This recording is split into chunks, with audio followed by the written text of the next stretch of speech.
Čaute ľudia, dneska vás vítam u nového videa, aj z novej sérii.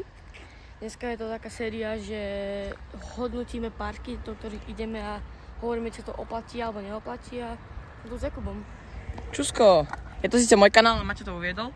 A dneska tu máme pump track v Mlynarciach v Nitre a ideme tu trochu pojazdiť a natočíme vám tu niečo a potom vám povieme, či sa sem oplatí chodiť alebo nie.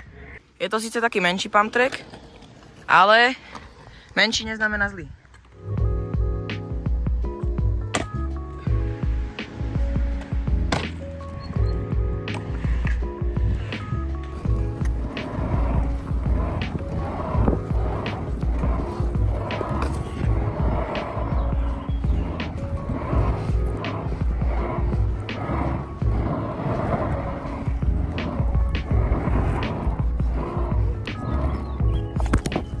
Tak sme si pojazdili, ako hodnotíš sa iba tú dráhu?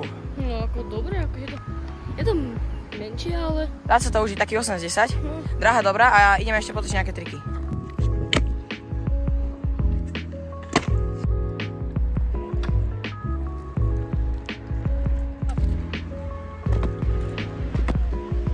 Tak bričko asi na budúce.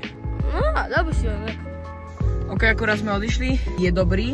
Ako stojí za návštevu, keď sa nudíte a bývate niekde blízko. Ale z Bratislavy by som nechodil. Tak to je všetko.